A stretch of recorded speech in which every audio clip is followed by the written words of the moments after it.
आणि आज त्यांच्या अजित पवारांच्या पक्षातले बहुसंख्य आमदार यांच्यावरती अशाच प्रकारचे खटले आहेत. गैरव्यवहार, आर्थिक अफरातफर, बँका लुटणं, बरं का, त्यानंतर चुकीच्या पद्धतीनं जमिनीचे व्यवहार करणं, अशा प्रकारचे, किंवा साखर कारखान्यांच्या संदर्भात चुकीचे व्यवहार करणं. त्याच्यामुळे ह्यांच्यावरती अशा प्रकारचे दबाव आहे. त्यांच्या पक्षामध्ये 90% लोक हे सरंजामदार आणि वतनदारच आहेत, ज्याने अशा प्रकारचं काम करून विधानसभा लोकसभा लढल्या जिंकल्या. बघा, त्याच्यामध्ये काही चुकीचं असं म्हणत नाही, त्यांचा पक्ष आहे तो. आणि त्याच्यामुळे आता हसन मुश्रीफचं मी ऐकत असतो हल्ली, फार मोठं प्रवचन देशाला देत असतात, महाराष्ट्राला.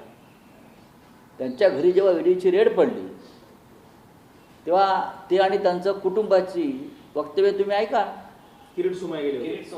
नाही, ईडीची रेड पडली तेव्हा आम्ही टीव्हीला लाईव्ह पाहत होतो.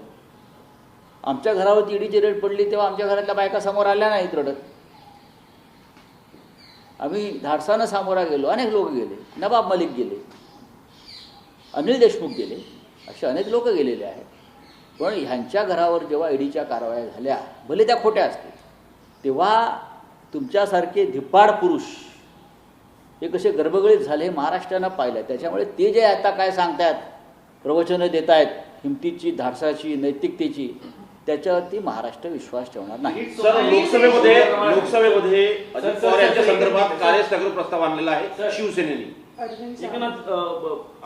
सोमय्याने अजित पवारांवरती केलेले आरोप पाहिले, त्यानंतर अजित दादा गेल्यानंतर अचानक त्यांच्यावर दिलेल्या जाहिराती, हे महाराष्ट्राने कसं घ्यायचं? ढोंग आहे. भारतीय जनता पक्षासारखा ढोंगी पक्ष इतिहासात नाही.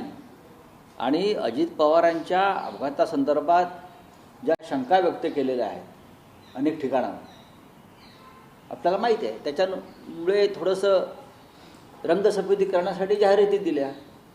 यापूर्वी अनेक प्रमुख नेते या महाराष्ट्रात निधन झालेलं आहे, अनेक जे भारतीय जनता पक्षाबरोबर काम केलं आहे.